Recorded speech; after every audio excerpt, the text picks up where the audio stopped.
Hello all, जय माँ लक्ष्मी, जय भोलेनाथ। दोस्तों, कैसे हैं आप सब लोग। तुम दूर मुझसे हो गए, सारी दुनिया में ये झूठी हवा हो गई। हर नज़र बदली सी है, बदली बदली सी हर एक फिज़ा हो गई।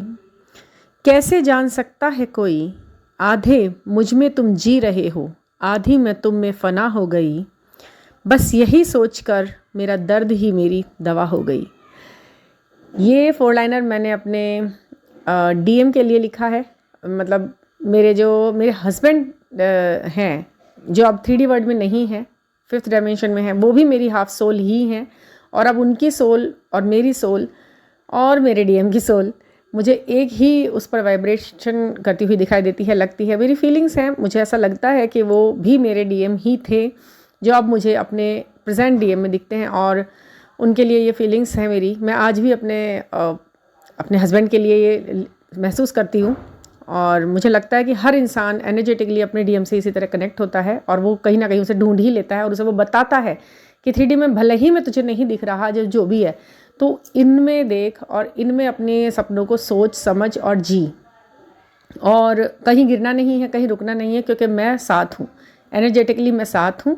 और ये प्यार का बंधन है। कहीं कर्मा निकला है, पूरा कर्मा पूरा किया है। देखिए, वो जो भी ज़िंदगी में रहा हो, कार्मिक रहे या जो भी परेशानियां दी, वो सब मेरे आगे असेंशन के लिए थी। वो क्या हुआ, पल पल रोज़ रोज़ जो भी था, जितने भी संघर्ष जिए जीवन में, वो क्यों जिए, क्यों इतना दुख दर्द महसूस किया जीवन में हमेशा, वो भी मुझे अब पता है। अब मेरे पास हर बात का एक ऐसा जवाब है कि ठीक है, अनबेरेबल पेन था, अनबेरेबल ज़िंदगी थी, बहुत कष्टकारी ज़िंदगी थी, दुख थे, तकलीफ़ थे, लेकिन एक था कि हाँ, कोई है, तो कोई ना कोई शक्ति ऐसी है जो मुझे बांधे हुए है इनके साथ में।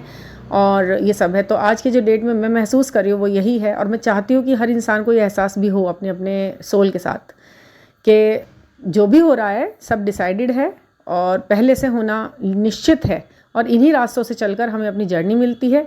इन्हीं रास्तों को अगर हम ढंग से पार कर लेते हैं, सीखते हैं, समझते हैं, चलते हैं, तो यही रास्ते हमारे लिए एक बहुत खूबसूरत रास्तों का निर्माण धीरे धीरे आगे चलते चलते कर देते हैं। आप यकीन मानिएगा, ज़िंदगी फूलों का बिस्तर किसी के लिए नहीं होती, लेकिन अपने आप मेहनत से उसमें फूल उगाने पड़ते हैं। अपने आप नहीं मिलते वो फूल हमें पड़े हुए, हमें खुद उन्हें उगाना है, फिर खुद ही उनको नरिश करना है, और खुद ही उनका फिर आनंद भी लेना है, क्योंकि वो हमारी मेहनत के परिणाम है। तो आज की जो वीडियो में मैं जो टॉपिक मैं आपके साथ क्लियर करूँगी, जो हम बातें करेंगे, वो है कि वो कौन से 2 ऐसे पॉइंट्स हैं जो अलग अलग डीएम और डीएफ को अलग अलग मिलते हैं, अलग अलग होते हैं। वो 2 कौन से निशान हैं, कौन से ऐसी पहचान है जो उनके अंदर अलग है, आपके अंदर अलग है, सेम नहीं है। डीएम तो हैं वो, आप डीएफ तो हैं, बट आप यहाँ पर डिफरेंट है। सेम बट डिफरेंट ये यहाँ पर सटीक बैठती है लाइन। तो मैं बताती हूँ आपको वो कौन से 2 पॉइंट हैं। तो आप जल्दी जल्दी ज़रा ध्यान से इसे सुनिएगा और अपना मन एकाग्रचित कर लीजिए और देखिए कि क्या ऐसा आपने भी महसूस किया है कभी। देखिए, ये जो जर्नी है, इसमें आपको ये मालूम है कि आपके सोल का जो हाफ पार्ट है वो आपके शरीर से बाहर आपको दिख गया है, आपको समझ में आ गया है। फिर अब उसके कुछ अच्छे बुरे पहलू भी दिखाई दे रहे हैं, उनकी पसंद नापसंद भी दिखाई दे रही है, उनकी फ़ैसले लेना, उनके एन्जॉयमेंट के साधन, उनके खुश होने के तरीके, किन किन टॉपिक्स पे वो खुश मानते हैं अपने आप को, कौन कौन से वो है। तो देखिए, पसंद तो अलग अलग होती है, थोड़ा पसंद चीज़ों के लिए तो अलग हो सकती है, लेकिन सोच विचार चीज़ों के प्रति एक जैसे ही होते हैं।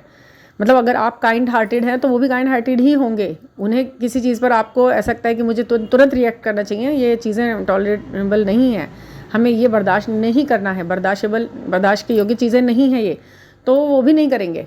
झूठ को वो भी कहीं सराहते नहीं हैं, झुकना उनको भी अच्छा नहीं लगता, आपको भी अच्छा नहीं लगता, उन्हें भी चीज़ों में रुकना अच्छा नहीं लगता, वो भी आगे बढ़ते हैं, आप भी आगे बढ़ते हो, और कुछ भी कहने में कहीं हिचकिचाना भी नहीं है। अगर डर का कोई फियर का कोई मामला है तो वो आपके अंदर है, तो उनके अंदर भी है, वो सब चीज़ें एक जैसी होती है। लेकिन आपको ना, अगर हंसी एक ऐसा चीज़ है जो इंसान में अलग अलग होती है, और ये एक गॉड गिफ्ट होता है। अगर किसी को हंसी आती है ना, वाकई में ये सुनने में लगती है आसान सी बात कि अरे हंसते तो हर कोई है, लेकिन नहीं, आप कभी ध्यान देना इस चीज़ पर, बहुत गौर देना कि हंसना एक ऐसी चीज़ है, एक ऐसा वरदान है ईश्वर का जो हर किसी को नहीं नसीब करते भगवान। और वैसे भी ये बहुत अच्छी थेरेपी होती है, ये माइंड बॉडी सोल के साथ आपकी जो आपका फिजिक है ना अंदर तक, वो सब कुछ पूरी तरह से प्योरीफाई करके उसे एनर्जेटिक बनाए रखती है, उसे रिवाइटल करती रहती है। तो क्या है कि हंसना हर किसी के नसीब में नहीं होता। कहते हैं ना कि हंसी भी खुशी भी हर किसी के नसीब में नहीं आती। तो वही बात है, आपको जिस टॉपिक पर हंसी आती है वो जो आपका डीएम है उनको उन बातों पर हंसी नहीं आएगी। ज़्यादा हंसने के शौकीन नहीं होते, एक तो बहुत कम हंसना बहुत कम अच्छा लगता है, हंसी आती ही नहीं है उनको, उनके चेहरे पर स्माइल कम आती है। तो वो जो कम हंसी है और आपको उसके विपरीत ज़्यादा हंसी आती होगी, तो आप ये सोच सकते हैं यहाँ पर देखकर कि कहीं ये तो मेरे से उल्टा सोच रहे हैं, भाई इन्हें तो हंसी कम आ रही है और मुझे तो बहुत हंसी आती है। आप लवली बबली हो सकते हो और वो धीर गंभीर व्यक्ति हो सकते हैं। ये हंसने वाली जो बात है ये आपके अंदर विपरीत ही होगी। ऐसा बिल्कुल नहीं हो सकता कि आप भी बहुत हंसते हो किसी चीज़ के ऊपर, वो भी बहुत हंसते हैं। अगर आपके अंदर ये है कि कम हंसी आती है और उनको फिर ज़्यादा ही आती होगी, हर बात पे हंसना आता होगा, तो वो है। एक जगह आप हैं जो कम हंस रहे हैं, एक जगह वो है जो बिना बात के हंस रहे हैं ऐसा देखना आप, बिल्कुल मिलेगा। तो जिसके अंदर थोड़ा सा फेमिनिज्म ज़्यादा होता है वो हंसी को रोकता नहीं है अपनी। तो अगर आप फेमिनिन एनर्जी में भी है, मतलब कि आपका बॉडीली आप फेमिनिन हैं और हंसना आपको कम पसंद है, कम हंसी आती है, कभी कभी आती है, लेकिन हाँ दिल से आती है, जो भी आती है खुल के हंस लेते हैं आप। और तो फिर ये समझ लीजिए कि आपका जो पार्ट है ना वो हंसता ही रहता है बार बार। जो आपके डीएम है वो फेमिनिन एनर्जी को महसूस करते हैं अपने अंदर, वो पोर्शन उनको उस तरीके से ट्रिगर करता है हंसी का। एक तो ये चीज़ है, ये बहुत रेयर है और बहुत अच्छे से आप पहचानना इस चीज़ को, धीरे से आप देखना कि उन्हें किसी को दुखी करके ऐसे करके हंसी आती है क्या, या आपको तो नहीं आती उन्हें आती है क्या ऐसा। तो इसका मतलब उनका जो हंसने का पॉइंट है वो कहीं ना कहीं दिल दुखाने वाला है, तो वो फिर अच्छी वाली एनर्जी नहीं है।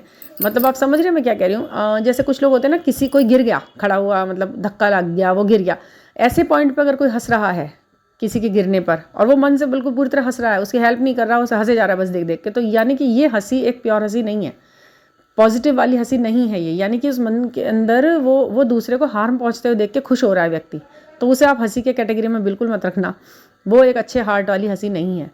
ठीक है जी। हंसने के जो पॉइंट है ना वो भी क्लियर होने चाहिए, इन्हें बड़ा ध्यान से देखना पड़ता है। ये व्यक्तित्व को भी दिखाते हैं इंसान के, अगर आप इस चीज़ को रीड करेंगे एक पर्सनैलिटी भी दिखती है ऐसे इंसान को कि हंसी कैसे मुद्दों पे आ रही है, इसे किसी के दुख तकलीफ पे आ रही है, किसी को परेशान करके आ रही है, या वाकई में कुछ लोग होते हैं बड़े फूहड़ टाइप के मजाकों पे हंसते हैं। मतलब फूहड़ टाइप के मजाक यानी कि डबल मीनिंग बातें हो गई, या कोई अजीब सा अडल्ट ने कोई बातें कर रहा है कोई, तो वहाँ पर हंसी आ रही है और बहुत खुल के हंसी आ रही है, तो यानी कि उसका माइंड अभी मतलब सही नहीं है।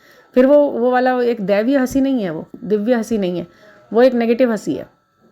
इस चीज़ में थोड़ा अंतर करना सीखना आप, कि वो भी बहुत हंसते हैं, मैं भी बहुत हंसती हूँ, लेकिन उन्हें अडल्ट बातों पे हंसी आती है और मुझे काम की बातों पे हंसी आती है। तो यहाँ पर ये अलग अलग है, थोड़ा देखना पड़ेगा, ये डिफरेंस है। ये एक ऐसी चीज़ है कि गॉडली गिवन चीज़ होती है, ये गॉड का गिफ्ट होता है ये। अब आप इसे देखेंगे तो आपको खुद को महसूस चलेगा कि ध्यान से सुनने और समझने वाली बात है ये, आपको महसूस होगी तो आपको ज़रूर निकल के आएगा एक नया परिणाम इसमें, कि भाई इसमें तो काफ़ी चीज़ें खुलकर आई सामने। ये बंदा तो दूसरे को हर्ट होते हुए देख के हंस रहा है, खुश हो रहा है, मतलब इसको तो यानी कि इसके आगे के एस्पेक्ट्स भी ऐसे ही हैं, इसके जो पहलू हैं वो आपके लिए भी कभी कभी ऐसा हो सकता है कि आप दुखी होंगे और वो हंसेगा, उसे हंसी आएगी, उसे मतलब कोई फ़र्क नहीं पड़ रहा होगा उसके मन के ऊपर, समझ रहे हैं आप। तो ऐसा सीरियस नहीं है जो बंदा, वो किसी भी चीज़ में सीरियस नहीं है, फिर उसे बिल्कुल महसूस नहीं होता। कल ही मैंने एक वीडियो देखा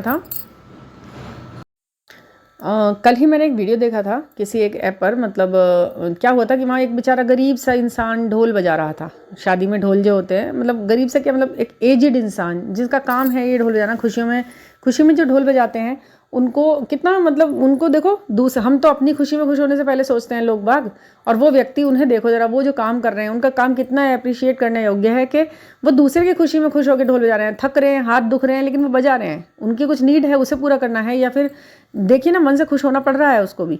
तो उस व्यक्ति को पीछे से दो यंग थे, बिल्कुल ही होंगे 28 साल के, और घूमते घूमते आए और उन्हें धक्का मार के गिरा दिया उसको, ढोल बजाने वाले एक बुजुर्ग व्यक्ति को। तो और हंस रहा है, बुरी तरह हंस रहे हैं 2-3 व्यक्ति वहाँ पर खड़े खड़े, और पीछे भी खड़े खड़े 3-4 लोग हंस रहे हैं। तो मतलब मुझे ऐसा लगा कि बताओ ये कैसी प्रवृत्ति के लोग हैं जिन्हें ये सूझ रहा है दिमाग के अंदर कि ऐसे गिर दो अब हंसो। तो आप सोच रहे हो हंसी, कुछ लोगों ने नीचे हंसी के कमेंट भी लिखे हुए हैं कि हाँ ये गिर गया, ये वो, मतलब वो। तो इससे क्या पता लग रहा है कि हंसने का ये मुद्दा है, हंसने का। वाकई में तुम्हारा दिमाग यही तुम्हें संकेत दे रहा है कि यहाँ हंसो, ये करो और फिर इस पर हंसो। तो यहाँ पे क्या दिखाई दिया, एक डिस्ट्रॉयड पर्सनैलिटी दिखाई दी इसमें, जो कि पर्सनैलिटी है ही नहीं, बनी नहीं पाई, वो डिस्ट्रॉय हो गई बनने से पहले। आप समझ रहे हो, ऐसे इंसान से क्या उम्मीद करेंगे, वो दांत दिखाएगा, आपको परेशान करके दुख देगा। तो आप अपने डीएम की अगर नेचर को पहचानना चाहते हैं तो आप थोड़ा पीछे जाएं और उसको देखें कि वो खुश किस बातों पे हुआ है आपके साथ कभी, या हंसी उसे किस बात पर आई है कभी। वो छोटा सा एक संकेत देकर जाता है व्यक्ति आपके साथ जब बबल फेज़ में होता है। तो जब आप सेपरेशन में होते हो तो उन चीज़ों को याद किया करो कि किन चीज़ों पे खुश होता था ये, किन चीज़ों पे ये वैसा था, तो आपको इसकी एनर्जी भी पता लगेगी। समझ गए आप? उनकी एनर्जी देखने के लिए केवल आप टैरो रीडिंग पे निर्भर नहीं हो सकते, आप इन चीज़ों को भी थोड़ा जिक्र करते हैं ना आप मेरे से कभी और सेशन के दौरान कि हाँ मैम वो ना ऐसे ऐसे जब होता था तो वो ऐसे ऐसे उन्हें बड़ी वो हंसी आती थी, उन्हें खुशी होती थी। तो आप यही समझिए वो कौन से चक्रास पे उसके काम करना है उसको, तो वो तो बहुत पीछे है व्यक्ति, ठीक से असेंड भी नहीं है, ठीक से स्टैंड भी नहीं है, खड़ा भी नहीं हो पा रहा है इंसानी मान को पर वो इंसान जिससे आप ये उम्मीद कर रहे हो कि वो एकदम पायदान पे चला जाए, ऊपर वाले पे दिव्य बन जाए, वो दिव्य इंसान तो बन जाए पहले वो ठीक से, है ना। तो ये ट्रिगर पॉइंट अगर आपको समझ में आया है तो यहाँ पर आप देखना अपने डीएम को, और उनसे उम्मीद मत कीजिए कि वो आपके दुख तकलीफ़ को उस तरह से समझेंगे जिस तरह से आप चाह रहे कि वो समझे, ठीक है ना। तो आजकल ये जो डॉगीज़ हैं हमारी इस गली के, वो बहुत ज़्यादा ही परेशान करने लगे हैं। पूरा पूरा दिन अब पता नहीं क्या होता है ठंड लग रही है क्या है उनको, थोड़ा डिस्टर्बेंस ज़्यादा ही है। हाँ जी, तो हाँ इसी तरीके की बहुत सारी चीज़ें हैं, बहुत सारे ऐसे नाजुक पहलू हैं जिनको आप जानते हुए भी नज़रअंदाज कर देते हैं। तो उस पर हम बात कर सकते हैं। आप 9410671874 पर मुझसे कांटेक्ट कर सकते हैं और 1-to-1 बात करेंगे। जिस भी चीज़ पर डिस्कस करना है, जो भी कहानी आपकी है, जो आपको लगता है कि मुझे सुनानी है, मुझे कुछ बताना है, इसमें से कुछ निकल के आए तो मुझे आंसर पता चले जो मैं नहीं देख पा रही हूँ अपनी लाइफ के अंदर, तो वो आप मुझसे बता सकते हैं और हम उसका एक अच्छा सही तरीका निकालेंगे उसमें से निकलने का, एक सामान्य जीवन में आने का। Switch words, mantras, numbers, numerics के अकॉर्डिंग जो भी चीज़ें आपके लिए सूटेबल होंगी वो बताकर, और सबलिमिनल्स के थ्रू बहुत ही इफ़ेक्टिव है सबलिमिनल्स और बहुत ही ज़्यादा काम करते हैं। अगर आप मन से उन्हें अपनाते हैं और दिल से उन्हें सुनते हैं कंटिन्यू, तो वो आपके लिए सबकॉन्शियस माइंड में बैठकर आपको दोबारा से एक ऐसा एनर्जेटिक थॉट देते हैं कि जो आपको बिल्कुल बदल के रख देता है। इतनी क्षमता, इतनी शक्ति होती है इनमें। थोड़ा टाइम ज़रूर लगता है इनमें बनाने और बनने में, बट ये बहुत इफ़ेक्टिव होते हैं। इन पर आपको भरोसा आप बिल्कुल आराम से कर सकते हैं, कोई दिक्कत नहीं है ये, ठीक है। और हाँ, अगर आपको कोई भी बात करनी है, कोई भी पर्सनल गाइडेंस लेना है तो मेरे फ़ोन नंबर पर आप बात कर सकते हैं, व्हाट्सएप कर सकते हैं। और हाँ, मैं ये बात ज़रूर कहना चाहूँगी कि मेरे उन सभी प्यारे से सब्सक्राइबर्स और जो ये मुझसे गाइडेंस लेते हैं जो लोग, उन सभी के लिए कि उनका ये कहना कि मैम आप हमारे साथ हो ना, मतलब कंटिन्यू हमारे टच में हो, तो यही हमारे लिए काफ़ी बड़ी थेरेपी चल रही है हमारी। तो हम आपसे डिस्कस कर लेते हैं तो हम बड़ा अच्छा सा महसूस कर लेते हैं। तो ये चीज़ें मेरे को बहुत अच्छी लगती हैं, मुझे बहुत प्रोत्साहित करती हैं और मैं इसी चीज़ के दम पर आगे बनाने और उसका एक हौसला मेरे अंदर बना रहता है। नहीं तो इंसान ना ऐसी चीज़ों पे खोज करता है, समझता है, और उसको कोई ना समझे तो उसको लगता है कि यार मैं क्यों बता रहा हूँ, किसी को सुनना है या नहीं सुनना मुझे नहीं पता, बट मैं बना रहा हूँ। तो मेरे को शुरुआत तो ऐसी हुई थी, बट अब आप लोगों का जो सपोर्ट मिला है ना, ये वाकई में क्या कहूँ मैं, रिमार्केबल है, अच्छा है, बहुत प्यारा है, फेबुलस है। तो ये बना रहे और बढ़ता रहे। सब्सक्राइबर्स आप प्लीज़ इसे सब्सक्राइब कीजिए चैनल को और दिखा दीजिए लोगों को कि अच्छी चीज़ को आप आज भी जानते हैं कि सही और सच्ची और अच्छी चीज़ कैसी होती है। तो ठीक है ना, तो थैंक यू फॉर लिसनिंग।